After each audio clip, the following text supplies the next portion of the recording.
बदले की दास्तान कहानी है एक किन्नर प्रेत की। नमस्कार दोस्तों, स्वागत है आपका हमारे चैनल भूतिया इंडस्ट्रीज पर। आज हम आपके लिए लेकर आए हैं एक भयानक और रोमांचक कहानी जो आपको अंत तक बांधे रखेगी। यह कहानी है एक किन्नर प्रेत की, जिसे सुनकर आपकी धड़कनें तेज हो जाएंगी और आपको घबराहट का एहसास होगा। क्या आप तैयार हैं एक ऐसे सफर के लिए जो आपको डर और रहस्य से भर दे? तो देर किस बात की, हमारे साथ इस खौफनाक यात्रा पर चलें और जानें कि आखिर उस किन्नर प्रेत की कहानी में क्या छिपा है। अगर आप हमारे चैनल पर नए हैं तो कृपया सब्सक्राइब करना न भूलें और बेल आइकन दबाना न भूलें, ताकि हमारी हर नई वीडियो की जानकारी आपको सबसे पहले मिले। चलिए बिना किसी देरी के शुरू करते हैं आज की डरावनी कहानी। गांव के बाहरी हिस्से में एक पुराना और सुनसान मंदिर था। इस मंदिर के बारे में लोगों में कई कहानियां प्रचलित थीं, लेकिन सबसे डरावनी कहानी थी किन्नर प्रेत की। लोग कहते थे कि इस मंदिर में कभी किन्नर समुदाय की एक सदस्य चंद्रिका ने जीवन का अंत किया था। उसकी आत्मा आज भी वहां भटक रही थी, बदले की आग में जलती हुई। चंद्रिका का जन्म एक छोटे से गांव में हुआ था। बचपन से ही उसे समाज ने अलग नजरों से देखा, क्योंकि वह एक किन्नर थी। गांव के लोग उसे अपशगुन मानते थे और उसे तरह तरह की प्रताड़नाएं सहनी पड़ती थी। चंद्रिका के माता पिता ने भी उसे अपनाने से इनकार कर दिया और उसे किन्नर समुदाय के हवाले कर दिया।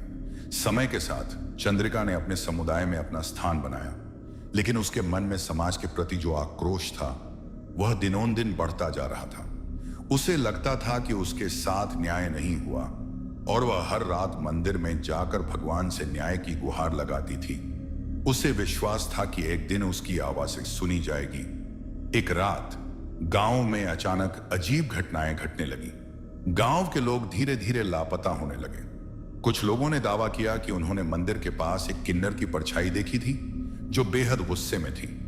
लोग डरने लगे और मंदिर के पास जाने से कतराने लगे। इसके बावजूद कुछ जिज्ञासु लोग मंदिर के रहस्य को जानने की कोशिश में वहां गए, लेकिन फिर कभी वापस नहीं आए।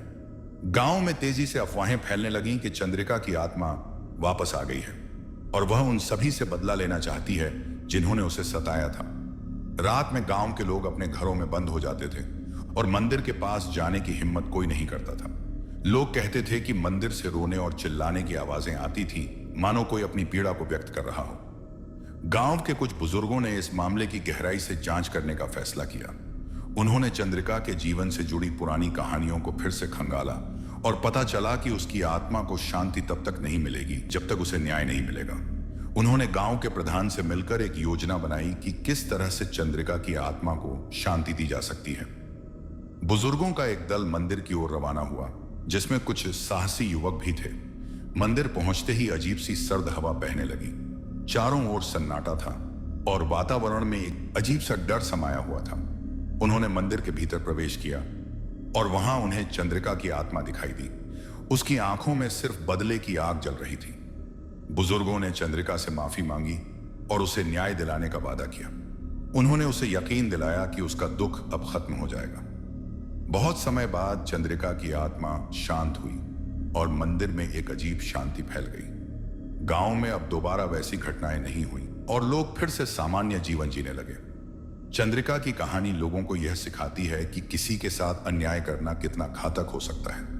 उसकी आत्मा को भले ही देर से शांति मिली, लेकिन उसकी कहानी हमेशा लोगों को याद दिलाएगी कि हर आत्मा को न्याय चाहिए, चाहे वह इस संसार में हो या परलोक में। चंद्रिका की मौत के बाद गांव में धीरे धीरे अजीब घटनाएं होने लगी। गांव के लोग कहते थे कि मंदिर के पास किसी किन्नर की आत्मा भटकती है। मंदिर में जाने की किसी की हिम्मत नहीं थी। एक रात गांव के प्रधान के बेटे की अचानक मृत्यु हो गई। गांव के बुजुर्गों ने इसे चंद्रिका की आत्मा का बदला मान लिया। इसके बाद गांव में डर और आतंक का माहौल बन गया। गांव के बुजुर्गों ने यह तय किया कि चंद्रिका की आत्मा से बात करने का प्रयास किया जाए। उन्होंने कई तांत्रिकों से संपर्क किया, लेकिन कोई भी मंदिर के भीतर जाने की हिम्मत नहीं जुटा पाया। मंदिर के पास जाने वाले लोग या तो बीमार हो जाते या फिर लापता हो जाते थे। चंद्रिका की आत्मा का प्रकोप दिन ब दिन बढ़ता जा रहा था। गांव में एक बुजुर्ग महिला थी जिसने चंद्रिका के बचपन को बहुत करीब से देखा था। उसने चंद्रिका की कठिनाइयों और समाज द्वारा उसे ठुकराए जाने की कहानियां साझा की। उसने बताया कि चंद्रिका हमेशा न्याय की मांग करती थी और उसकी आत्मा अब भी न्याय चाहती है। यह रहस्य जानकर गांव वाले और भी चिंतित हो गए। गांव में मौतों और अजीब घटनाओं की संख्या बढ़ने लगी। लोग धीरे धीरे गांव छोड़कर जाने लगे। जिन लोगों ने चंद्रिका के साथ अन्याय किया था, वे एक एक करके मौत के मुंह में समा रहे थे। यह सब देखकर गांव के लोग समझ गए कि चंद्रिका की आत्मा को तभी शांति मिलेगी जब उसे न्याय मिलेगा।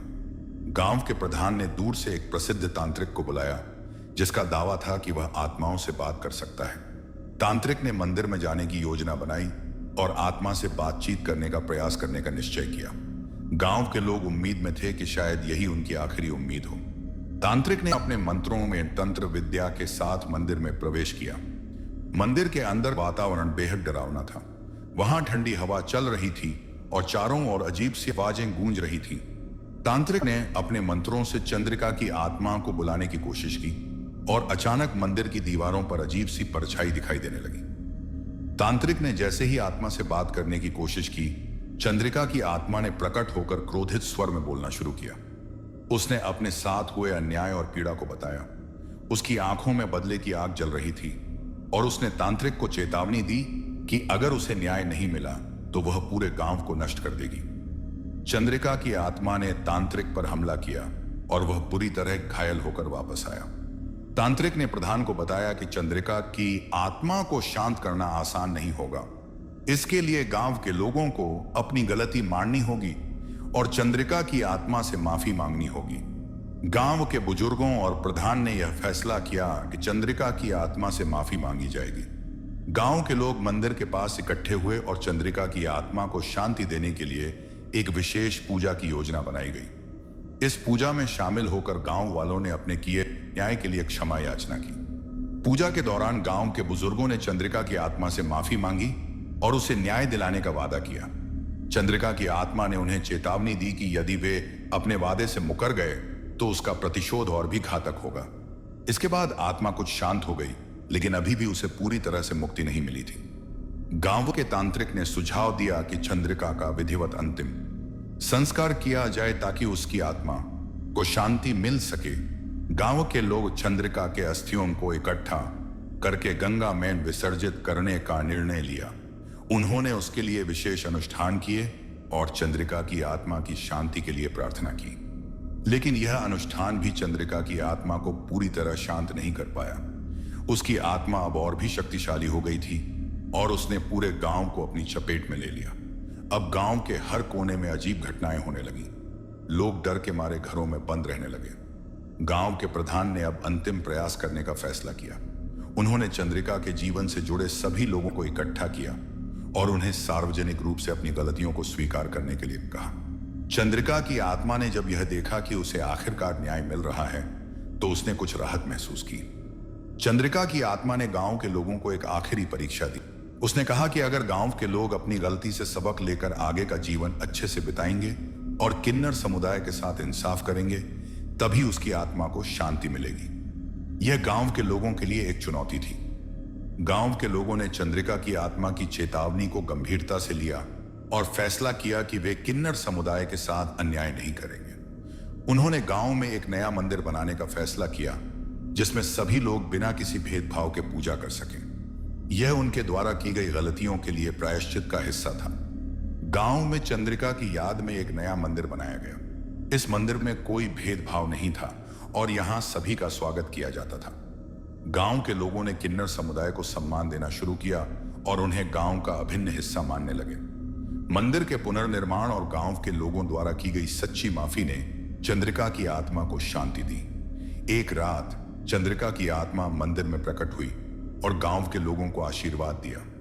इसके बाद वह धीरे धीरे अदृश्य हो गई और मंदिर में अजीब सी शांति फैल गई। चंद्रिका की आत्मा के जाने के बाद गांव में फिर से शांति आ गई।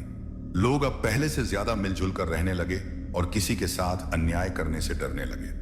गांव में अब कोई भी किन्नर समुदाय को तिरस्कृत नहीं करता था। चंद्रिका की कहानी ने गांव के लोगों को यह सिखाया कि अन्याय का परिणाम हमेशा भयानक होता है। अब गांव में हर व्यक्ति एक दूसरे के साथ सम्मान से पेश आता था। चंद्रिका की आत्मा ने गांव में जो बदलाव लाया हमेशा याद रखा जाएगा। दोस्तों, ये कहानी आपको कैसी लगी हमें कमेंट में जरूर बताना। फिर मिलेंगे।